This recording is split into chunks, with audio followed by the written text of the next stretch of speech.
సభావేదికను అలంకరించిన ఎన్డీఏ కూటమిలో భాగస్వాములైనటువంటి బీజేపీ నాయకులకి, జనసేన నాయకులకి, ఇక్కడికి వచ్చేసిన అటు బీజేపీ, జనసేన, తెలుగుదేశం కార్యకర్తలకి, మీడియా పర్సన్స్కి చాలా నమస్కారాలు. ఈరోజు నెల్లూరు సిటీలో 2 సంవత్సరాల సుపరిపాలన మీద ఈరోజు ఈ 2 సంవత్సరాలు మనం ఏం చేసాం, ప్రభుత్వం నడపాలంటే పడిన ఇబ్బందులు,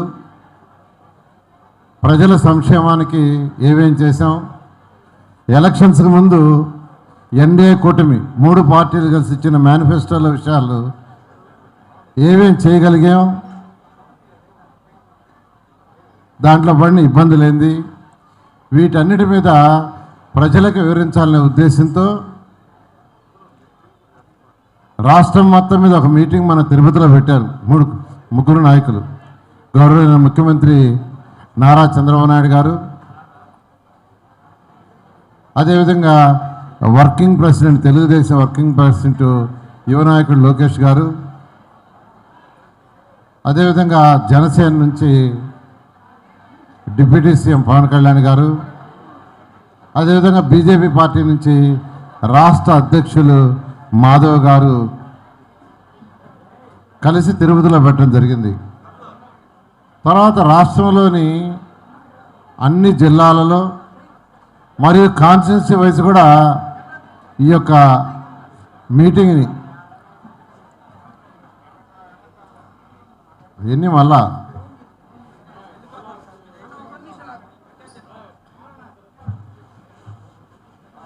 రాష్ట్రంలోని అన్ని నియోజకవర్గాలలో ఈ మీటింగ్లు పెట్టమని ఆదేశించడం, ఇది ప్రభుత్వం తరఫున జరిగే మీటింగు. మీ అందరికీ తెలుసు, 2014లో మన కంబైన్డ్ స్టేట్ 2గా విడిపోయింది. ఒకటి తెలంగాణ, రెండోది ఆంధ్రప్రదేశ్. మనకేదైతే అంతకుముందున్న క్యాపిటల్ తెలంగాణకి వెళ్ళింది. ఈరోజు భారతదేశంలో ఏ రాష్ట్రంలోని ప్రజల యొక్క సగటు ఆదాయం ఎక్కువ అంటే ఈరోజు హైదరాబాద్. మీకు తెలుసో తెలీదో, భారతదేశంలో ఏ రాష్ట్రంలో ప్రజల యొక్క సగటు ఆదాయం ఎక్కువ అంటే బాంబే, ఢిల్లీ కాదు, హైదరాబాద్ నగరం. అలా కావటానికి కారణం ఏంటంటే మన నాయకుడు, మన గౌరవ ముఖ్యమంత్రి గారు ఎంతో విజన్తో ఆ రోజు హైదరాబాద్ని డెవలప్ చేశారు. అదేవిధంగా ఈ విడిపోయిన రాష్ట్రం 2014లో ఆ రోజు ప్రభుత్వం ఏర్పడటం, ఆదాయం తక్కువ, మనకు ఆదాయం అంతా ఎక్కడైతే క్యాపిటల్ సిటీ ఉంటుందో అక్కడే ఉంటుంది. ఈరోజు మహారాష్ట్ర తీసుకుంటే మహారాష్ట్రకు ఆదాయం ఎక్కడొస్తుందంటే బాంబే నుంచి వస్తుంది. కర్ణాటకకి ఎక్కడి నుంచి వస్తుందంటే బెంగళూరు నుంచి వస్తుంది. అదేవిధంగా తమిళనాడుకి ఆదాయం ఎక్కడి నుంచి వస్తుందంటే చెన్నై నుంచి వస్తుంది. ఈరోజు మహారాష్ట్రకు వచ్చే ఆదాయంలో, మహారాష్ట్ర రాష్ట్రానికి వచ్చే ఆదాయంలో 70% ఒక హైదరాబాద్ నుంచి వస్తుంది. 70% ఆదాయం హైదరాబాద్ నుంచి వస్తే దాన్ని అన్ని జిల్లాలకు పంచుతున్నారు. ఇదంతా జరగటానికి కారణం గౌరవ ముఖ్యమంత్రి గారు ఆ రోజు లాంగ్ విజన్తో హైదరాబాద్ డెవలప్ చేయటం. అదేవిధంగా 2014-19లో కూడా వారి పరిపాలనలో అనేక ప్రాజెక్టులు టేకప్ చేశారు. అయితే 2019లో ప్రభుత్వం మారింది. ఆ మారటానికి కూడా కారణం ఏంటంటే గత ముఖ్యమంత్రి ఒక ఛాన్స్ అని, గత ముఖ్యమంత్రి ఒక ఛాన్స్ ఇవ్వండి అంటే ప్రజలు ఇచ్చారు. అయితే గత 5 సంవత్సరాల్లో ఈ రాష్ట్రంలో పరిపాలన ఎలా జరిగిందో తెలుసు. రాక్షస పరిపాలన. తెల్లవారు లేస్తే టీవీల్లో ఈరోజు ఎవరిని అరెస్ట్ చేస్తారా, ఎవరిని 5 గంటలకే తెల్లవారు పోలీసులు ఇంట్లో చిత్తుకోపోతారా, ఇటువంటి న్యూస్ చెబితే ఏముండే కాదు. మీకు అందరికీ తెలిసిందే. అయితే 2019, 24లో ఈ రాష్ట్రం అన్ని విధాలా నాశనమైంది. ఏ రాష్ట్రమైనా డెవలప్ కావాలంటే ఇండస్ట్రీస్ రావాలి. ఈరోజు తెలంగాణ రాష్ట్రం భారతదేశంలో ఉన్న అన్ని రాష్ట్రాల్లో highest income per capital income అంటే సగటున యావరేజ్న ఒక వ్యక్తికి వచ్చే ఇన్కమ్ హైదరాబాద్కి వచ్చిందంటే కారణం ఏంటంటే ఆ రోజు గౌరవ ముఖ్యమంత్రి గారు అనేక దేశ విదేశాలు తిరిగి చంద్రబాబు నాయుడు గారు ఇండస్ట్రీస్ని తీసుకొచ్చారు. హైదరాబాద్ చుట్టుపక్కల అంతా ఇండస్ట్రీస్ డెవలప్ అయినాయి. ఇండస్ట్రీస్ వస్తే ఆటోమేటిక్గా అక్కడ ఎంప్లాయ్మెంట్ వస్తుంది, మన పిల్లలకు ఉద్యోగాలు వస్తాయి. ఉద్యోగాలు వచ్చి వాళ్ళ ఇన్కమ్ పెరుగుతుంది. వాళ్ళ ఇన్కమ్ పెరిగినప్పుడు వాళ్ళు ఖర్చు పెడతారు. ఖర్చు పెట్టినప్పుడు ప్రభుత్వానికి ట్యాక్స్లు వస్తాయి. ప్రొడక్షన్ తయారై ప్రొడక్షన్ సేల్ చేసినప్పుడు జిఎస్టీ కడతాం. జిఎస్టీలో 50% రాష్ట్రానికి వస్తుంది. రాష్ట్ర ఆదాయం పెరగాలంటే ఒక్కటే మార్గం, ఇండస్ట్రీస్ రావాలి. ఇండస్ట్రీస్ తప్పితే ఇంకేం చేసినా రాష్ట్ర ఆదాయం పెరగదు. రాష్ట్ర ఆదాయం రావాలంటే ఇండస్ట్రీస్. ఈరోజు అమెరికా అవన్నీ వెల్ డెవలప్డ్, ఎందుకంటే ఇండస్ట్రియల్ రెవల్యూషన్ వచ్చింది అక్కడ. ఆ ఇండస్ట్రియల్ రెవల్యూషన్తో ఇండస్ట్రీస్ రాబట్టి వాళ్ళకి ఇన్కమ్ వచ్చింది. దాన్ని దూరదృష్టిలో పెట్టుకొని గౌరవ ముఖ్యమంత్రి గారు ఆ రోజు హైదరాబాద్ నగరంలో అనేక ఇండస్ట్రీస్ తీసుకొచ్చారు. వాటి ఆదాయం ఈరోజు అడిచేది. అయితే 14-19లో మనం ఏదైతే ఇండస్ట్రీస్ తీసుకొచ్చామో అవన్నీ వెళ్ళిపోయినాయి, భయపడి వెళ్ళిపోయినాయి. ఎగ్జాంపుల్, మళ్ళీ ఈ ప్రభుత్వం వచ్చిన తర్వాత అనేక దేశ విదేశాలు మన యువ నాయకుడు లోకేష్ గారు, అదేవిధంగా గౌరవ ముఖ్యమంత్రి గారు తిరగటం, వారి మీద నమ్మకంతో ఈరోజు గత సంవత్సరం భారతదేశంలో వచ్చిన అన్ని రాష్ట్రాలకు వచ్చిన ఇండస్ట్రీస్ తీసుకుంటే 25% అంటే 4వ వంతు మన ఆంధ్రప్రదేశ్కే వచ్చినాయి, ఒక్క ఆంధ్రప్రదేశ్కే. అయితే ఇవన్నీ వీటన్నిటి వల్ల వెంటనే ఆదాయం రాదు, మీకు అందరికీ చెప్తున్నాను. వీటి మీద ఆదాయం రావాలంటే 5 ఏళ్ల నుంచి 10 ఏళ్ళు పడుతుంది. ఒక ఇండస్ట్రీ స్టార్ట్ చేయటం అంటే మనం పర్మిషన్ ఇవ్వగానే వాళ్ళు స్టార్ట్ చేసేదానికి 1 ఇయర్ పడుతుంది. ప్రొడక్షన్ వచ్చేదానికి 3 ఏళ్ళు పడుతుంది. సేల్స్ మొదలుపెట్టిన తర్వాత ఆ వస్తువులు అమ్ముతూ ఉంటే వాటి మీద జిఎస్టీతో ఆదాయం వస్తుంది. అక్కడ పనిచేసే ఎంప్లాయీస్ ఇన్కమ్ ట్యాక్స్ కడితే ఆదాయం వస్తుంది. కాబట్టి ఇవన్నీ కూడా టైం తీసుకుంటాయి. ఈరోజు 25% ఇండస్ట్రీస్ మన రాష్ట్రానికి వచ్చినాయన్నా అంత సరిపోదు, వెయిట్ చేయాలి. కనీసం మరొక 4 ఏళ్ళు 5 ఏళ్ళు వెయిట్ చేస్తే అప్పటి నుంచి ఇన్కమ్ పెరుగుతుంది. ఈ విధంగా గౌరవ ముఖ్యమంత్రి గారు మళ్ళా ఈ ప్రభుత్వం ఎన్డీఏ ప్రభుత్వం వచ్చిన తర్వాత అనేక దేశ విదేశాలు తిరిగి తీసుకొస్తున్నారు. దానికి కేంద్రంలోని గౌరవనైన ప్రధానమంత్రి గారు ఎంతో సపోర్ట్ చేస్తున్నారు. కొన్ని ఇండస్ట్రీస్ రావాలంటే కేంద్ర ప్రభుత్వం సపోర్ట్ చేయాలి. కేంద్ర ప్రభుత్వం సపోర్ట్ చేయకుండా కొన్ని ఇండస్ట్రీస్ కొన్ని వస్తాయి. ఈరోజు గూగుల్స్ మనకు విశాఖపట్నంకి వచ్చిందంటే కారణం ఏంటంటే కేంద్ర ప్రభుత్వం ఇస్తున్న సపోర్ట్. అనేక ఇండస్ట్రీస్ ఈరోజు మనకు కావాల దగ్గర ఇండస్ట్రీస్ వస్తున్నాయంటే కేంద్ర ప్రభుత్వం చేసిన సపోర్టే. కాబట్టి ఈరోజు గౌరవ ముఖ్యమంత్రి గారు అటు కేంద్రంతో కోఆర్డినేట్ చేసుకుంటూ ఈరోజు రాష్ట్రాన్ని ముందుకు తీసుకుపోతున్నారు. అయితే ఎలక్షన్స్కి ముందు మేనిఫెస్టో పెట్టాం. మేనిఫెస్టోలో తీర్చాలంటే డబ్బులు కావాలి. కానీ గత ప్రభుత్వం 10 లక్షల కోట్లు అప్పు చేసి వెళ్ళింది. ఈ ప్రభుత్వం ఆ 10 లక్షల కోట్లు తీరుస్తూ ఈరోజు కేంద్రం దగ్గర నుంచి సహాయం తీసుకుంటూ ఈరోజు 1 by 1 ముందుకు పోతున్నాం. ఈరోజు పెన్షన్స్ కావచ్చు 3,000 నుంచి 4,000 ఇస్తున్నాం. 65 లక్షల మందికి ఇస్తున్నాం. 65 లక్షల మందికి ఒకరికిద్దరు కాదు, సంవత్సరానికి అయ్యేది 34,000 కోట్ల రూపాయలు. ఒక సంవత్సరానికి అయ్యేది పెన్షన్స్లో కేవలం 34,000 కోట్లు. భారతదేశంలో ఏ రాష్ట్రంలో కూడా 4,000 పెన్షన్స్ లేవు, ఏ రాష్ట్రంలో కూడా లేవు, ఈ రాష్ట్రంలోనే. అదేవిధంగా వికలాంగులకు కానీ లేదా బ్లడ్ మీద అటెండర్ సపోర్ట్ కావాల్సింటే వాళ్ళకి 15,000 ఇవ్వటం, ఇవన్నీ కూడా ఎలక్షన్స్కి ముందు ఏదైతే మాట ఇచ్చారో మాట తప్పకుండా చేయటం. అదేవిధంగా తల్లికి వందనం, తల్లికి వందనంలో 67 లక్షల మంది పిల్లలకి ఇస్తున్నాం. 67 లక్షలు, 1, 2 కాదు. ఎంతమంది పిల్లలు ఉంటే అంతమంది. ఇప్పుడే ఒక కుటుంబంలో 5 మంది పిల్లలకి పెన్షన్ ఇచ్చినట్టు కమిషనర్ గారు ఇప్పుడు తీసుకొచ్చారు. 67 లక్షల మందికి ఇస్తున్నాం. భారతదేశంలో ఎక్కడ ఇవ్వటంలా. ఇది ఎందుకంటే ఎన్డీఏ కూటమి ఎలక్షన్స్ ముందు మేనిఫెస్టోలో పెట్టింది. ఉచిత బస్సు ప్రయాణం ఎలక్షన్స్ ముందు చెప్పాం. 3 సిలిండర్లు ఎలక్షన్స్ ముందు చెప్పాం.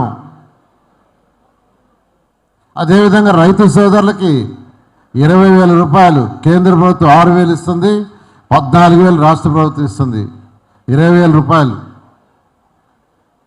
అదేవిధంగా మీకు అందరికీ తెలుసు, ఆటో డ్రైవర్లకు కావచ్చు, ఇమాములకు కావచ్చు, మౌజన్లు కావచ్చు, అదేవిధంగా అనేక సంక్షేమ పథకాలు 1, 2 కాదు. ఒక ప్రభుత్వం నడపాలంటే అటు సంక్షేమం ఉండాలి, ఇటు డెవలప్మెంట్ ఉండాలి. డెవలప్మెంట్ లేకుండా, ఇండస్ట్రీస్ లేకుండా ఉంటే మన పిల్లల యువతకి భవిష్యత్తు ఉండదు, భవిష్యత్తు అంధకారం. అదేవిధంగా పేదలు నిరుపేదలు ఎవరైతే ఉండారో వాళ్ళకు కొంత లిఫ్ట్ ఇవ్వకుండా ఉంటే వాళ్ళు ముందుకు పోలేరు.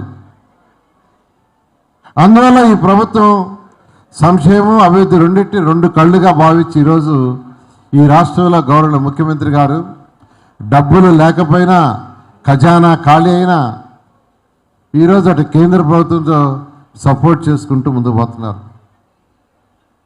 అందుకే ఒక మంచి రాజధాని కట్టాలి. ఒక రాజధాని ఉంటే రాష్ట్రానికి ఈరోజు హైదరాబాద్, తెలంగాణకి ఏ విధంగా అయితే హైదరాబాద్ ఆదాయాన్ని ఇస్తుందో, తమిళనాడుకి ఎట్లయితే చెన్నై ఆదాయాన్ని ఇస్తుందో, కర్ణాటకకి ఏ విధంగా అయితే బెంగళూరు ఇస్తుందో, మహారాష్ట్రకి ఏ విధంగా అయితే బాంబే ఇస్తుందో, అలాగే మన ఆంధ్ర రాష్ట్రానికి కూడా ఒక రాజధాని ఉండాలి. అక్కడ నుంచి ఇన్కమ్ జనరేట్ కావాలి, మిగతా అన్ని జిల్లాలకి పంచాలనే ఉద్దేశంతో ఈరోజు గౌరవమైన ముఖ్యమంత్రి గారు రాజధాని మీద ప్రత్యేకమైన దృష్టి సాధించి ప్రపంచంలో ఉన్న రాజధానుల్లో టాప్ 5లో ఒకటి కట్టాలని నిర్ణయించారు. ఇది మాటలు కాదు, నేను అనేక దేశ విదేశాలు తిరిగా. నిన్న కూడా యాక్చువల్గా సింగపూర్, మలేషియా రాత్రి వచ్చా. అనేక దేశ విదేశాలు అమరావతి రాజధాని కోసం తిరిగా. గవర్నర్ ముఖ్యమంత్రి గారితో పోయాను ఎన్నోసార్లు. అక్కడ ఆ దేశాల్లో ఉండే రాజధానులన్నీ స్టడీ చేశాను. నాకు ముఖ్యమంత్రి గారు ఒకటి ఇచ్చారు ఎక్సైజ్, నారాయణ ప్రపంచంలో టాప్ 5లో ఒక రాజధాని మనకు కావాలి, దీన్ని చూడటానికి అందరూ రావాలి, అదొక టూరిజం ప్లేస్ కావాలంటే ఈరోజు అదేవిధంగా జరుగుతుంది.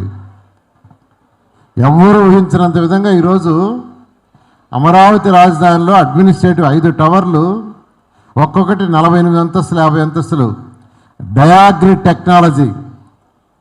భారతదేశంలో ఎక్కడ కూడా టెక్నాలజీ లేదు. భారతదేశంలో ఇంతవరకు ఎక్కడ కూడా డయాగ్రిడ్ టెక్నాలజీ లేదు. మన ఆంధ్రప్రదేశ్లో అమరావతిలో కడుతున్నాం. అసెంబ్లీ హైట్ 250 మీటర్ల హైటు, 250 మీటర్లు. 40 రోజులు అసెంబ్లీ ఉంటుంది, మిగతా రోజుల్లో దాన్ని ఖాళీగా ఉంచకూడదు, అదొక టూరిజం ప్లేస్ కావాలని ముఖ్యమంత్రి గారు చెప్తే 250 మీటర్ల హైట్తో దాన్ని డిజైన్ చేశారు. పైకి లిఫ్ట్ పోతుంది, పబ్లిక్ పైకి పోయి సిటీ అంతా చూడొచ్చు. అలా ఈరోజు అమరావతి రాజధాని ఎంతో వేగవంతంగా జరుగుతుంది. దాదాపు 60,000 కోట్ల రూపాయలు టెండర్లు ఇచ్చి జరుగుతున్నాయి. 60,000 కోట్ల రూపాయలు, అంతా ఇంత కాదు. దానికి కూడా జగన్మోహన్ రెడ్డి కామెంట్ చేస్తున్నారు. దానికి కూడా అంటే ప్రభుత్వం వచ్చిన తర్వాత అక్కడ రైతులు పాపం 34,000 ఎకరాలు ఇచ్చారు ల్యాండ్ పూలింగ్లో. వాళ్ళలా గత 5 సంవత్సరాలు వాళ్ళని కొట్టడం, అరెస్ట్ చేయటం, కేసులు, సుప్రీంకోర్టు దాకా పోయారు. మళ్ళా ఈసారి ఏదైనా పొరపాటు జరిగితే మా పరిస్థితి ఏంటంటే, వాళ్ళు రాజధాని మార్చకుండా చట్టం చేయమంటే, చట్టం చేయాలంటే కేంద్రం చేయాలి. గౌరవనీయ ప్రధానమంత్రి గారితో ముఖ్యమంత్రి గారు మాట్లాడితే చట్టం చేస్తానని పార్లమెంట్లో పెడితే, పార్లమెంట్లో బిల్లు పెడితే, ఆంధ్రప్రదేశ్కి అమరావతి రాజధాని బిల్లు పెడితే భారతదేశంలో ఉన్న అన్ని పార్టీలు చేతులు ఎత్తినాయి. అన్ని పార్టీలు, ఒక్క పార్టీ తప్ప, ఒకే ఒక పార్టీ, మన గొడ్డల పార్టీ. అది కూడా వాళ్ళు పార్లమెంట్లో బయటకు వెళ్ళిపోయారు. అగెన్స్ట్ వాళ్ళు బయటకు వెళ్ళారు. ఏం చేస్తారు? ఆయన ఉన్న అన్ని పార్టీలు చేతులు ఎత్తినప్పుడు వాళ్ళు ఏం చేయలేక బయటకు వెళ్ళారు. సరే, పార్లమెంట్లో బిల్లు పాస్ అయిపోతే ఆ రోజే జగన్మోహన్ రెడ్డి గారు మరొకటి తీసుకొచ్చారు. మచిలీపట్నం విజయవాడ మధ్య అమరావతి కడతామని. ఆ రోజే పార్లమెంట్లో బిల్ పాస్ అవుతుంది, ప్రెస్ మీట్ పెట్టి చెప్పాడు. అంటే ఒక సైకో, అది సైకో. ఎందుకంటే అమరావతియే ఆంధ్రప్రదేశ్కి రాజధాని అని ఫిక్స్ అయిపోతుంది. ఆడ పార్లమెంట్లో బిల్ చేస్తున్నారు. పార్లమెంట్లో బిల్ చేసి ఇంకెవరు మార్చలేరు. ఆ టైంలోనే ప్రెస్ మీట్ పెట్టి మచిలీపట్నం విజయవాడ మధ్య రాజధాని కడితే బాగుంటుందంటాడు. 60,000 కోట్ల రూపాయలు ఒకటి జరుగుతున్నాయి. అది ఎవరి డబ్బు? ప్రజాసొమ్ము. అంటే అమరావతి కట్టేసిన తర్వాత మళ్ళా మారుస్తానంటాడు. అసలే అంటే మనిషికి స్టెబిలిటీ లేక ఏదో ఒకటి మాట్లాడాలని. ఏదేమైనప్పటికీ అమరావతి రాజధాని ఎటువంటి పరిస్థితుల్లో కూడా 2028 ఆగస్టుకి అయిపోతుంది. 28 పోలవరం అనేది 2014-19లో పరుగులు పెట్టించారు ముఖ్యమంత్రి గారు. పరుగులు. ప్రతి సోమవారం అమరావతి డే అని పెట్టి ప్రతి సోమవారం రివ్యూ చేశారు. అయితే గత ప్రభుత్వం మళ్ళా దాన్ని నిర్విరామం చేసింది. మళ్ళా ఈ ప్రభుత్వం వచ్చిన తర్వాత కేంద్ర సపోర్ట్, ఎందుకంటే మొత్తం కేంద్రం ఫండ్ చేస్తుంది. అది సెంట్రల్ గవర్నమెంట్ ప్రాజెక్టు. ఈరోజు ఎంతో వేగంగా జరుగుతుంది. నెక్స్ట్ పుష్కరాల లోపల దాన్ని కూడా ఇనాగ్రేషన్ చేయబోతున్నారు. ఇలా ఈరోజు ఈ రాష్ట్రంలో గత ప్రభుత్వం అనేక అవకతవకలు చేసి ఆర్థిక వ్యవస్థను చిన్నాభిన్నం చేసింది. అంటే ఒక కుటుంబంలో 15,000 జీతమో లేకుంటే ఏదైనా వ్యాపారం ఆదాయం వస్తుంటే వైఫ్ అండ్ హస్బెండ్ ప్లాన్ చేసుకుంటారు. బాడీకి ఎంత, లేదు ఈఎంఐ అంటే ఎంత కట్టాలా, పాలవాడికి ఎంత ఇవ్వాలా, పిల్లలకి చదువులకి ఎంత, ఏదైనా బాగలాగా వస్తే ఎంత, ఇట్లా ఆ బడ్జెట్ ప్లాన్ చేసుకుంటారు. 10,000 వచ్చేవాడు ప్లాన్ చేస్తారు, 20,000 వచ్చేవాడు చేస్తారు, 1,00,000 వచ్చేవాడు చేస్తారు. అదేవిధంగా ఒక ప్రభుత్వం అంటే ప్రభుత్వానికి కూడా ఆదాయం ఉంటుంది. ఆ వచ్చిన ఆదాయాన్ని డిఫరెంట్ హెడ్స్లో ప్లాన్ చేయాలి. అదే ఫైనాన్షియల్ మినిస్ట్రీ. ముఖ్యమంత్రి గారు చేయాల్సిన గైడ్లైన్స్ అదే. మన రాష్ట్రానికి ఇంత ఆదాయం వస్తుంది, ఫైనాన్స్ మినిస్టర్ గారు దీంట్లో మన ప్రయారిటీ ఇది. రాష్ట్రం డెవలప్ కావాలి ఒకటి, రెండోది సంక్షేమం చేయాలా, బ్యాలెన్స్ చేయండి అని ఆర్థిక వ్యవస్థని ముఖ్యమంత్రి గారే గైడ్ చేయాలా. ఈరోజు మన ముఖ్యమంత్రి గారే గైడ్ చేస్తున్నారు. కానీ గత ప్రభుత్వంలో మొత్తం చిన్న భిన్నం. ఎంత చిన్న భిన్నం అంటే 2 ఎగ్జాంపుల్స్ చెప్తాను. 14-19 విదేశాఖ నేను మంత్రిని.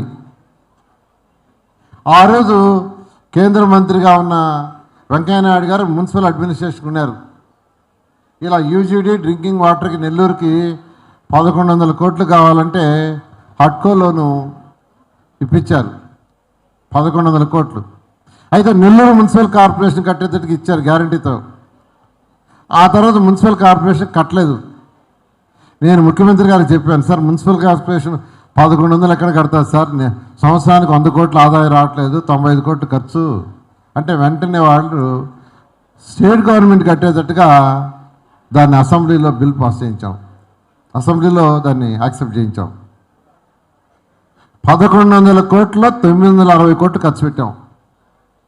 14-19లో మనం 960 కోట్లు ఖర్చు పెట్టాం. ఆ బ్యాలెన్స్ ఖర్చు పెట్టేస్తుంటే 140 కోట్లు ఆ ప్రాజెక్ట్ ఎప్పుడూ అయిపోయిండేది, బ్రహ్మాండంగా ఉండేది. దోమలే నగరం అయ్యేది, సంగం బ్యారేజ్ నీళ్ళు వచ్చేది. లాస్ట్ గవర్నమెంట్ దాన్ని మన మీద కోపంతో పక్కన పెట్టేసింది. అదే ఆర్థిక అంటే ఆ 140 కోట్లు కూడా నేను శాంక్షన్ చేయించున్నాను. 1100 కోట్లు శాంక్షన్ చేయించాం, 960 వాడేసాం. ఇంకా 140 తీసుకొని ఖర్చు పెట్టడమే. తీసుకొని ఖర్చు పెడితే చక్కగా దోమల్ని నగరం అయింది. కానీ లాస్ట్ గవర్నమెంట్ 140 కోట్లు తీసుకోవాలా, వదిలేసింది, పని చేయలే. మళ్ళా మన ప్రభుత్వం వచ్చిన తర్వాత వెంటనే టేకప్ చేయడానికి డబ్బులు లేవు. ఎందుకంటే ఆ 140 కోట్లు పోయింది, దాని టైం ఎక్స్పైర్ అయిపోయింది. మళ్ళా నేను 140 కోట్లు అడిగితే రాష్ట్ర ప్రభుత్వం ఇచ్చే స్టేజ్లో లేదు. మళ్ళా హట్టుకోకపోతే వాళ్ళు కూడా ఏంటంటే మాకు స్టేట్ గవర్నమెంట్ గ్యారంటీ ఇస్తేనే ఇస్తా ఉన్నారు. స్టేట్ గవర్నమెంట్ గ్యారంటీ ఇచ్చే పరిస్థితి లేదు. స్టేట్ కూడా గ్యారంటీ ఇవ్వాలంటే మళ్ళీ దానికి ఎఫ్ఆర్బిఎం లిమిట్ అని ఉంటుంది. రిజర్వ్ బ్యాంక్ ఆఫ్ ఇండియా కొంత లిమిట్ ఉంటుంది, ఆ లిమిట్ దాటి వాళ్ళు ఇవ్వలేరు. మనం పోయి ఒక బ్యాంకులో లోన్ తెచ్చుకోవాలంటే ఇష్టం వచ్చినట్టు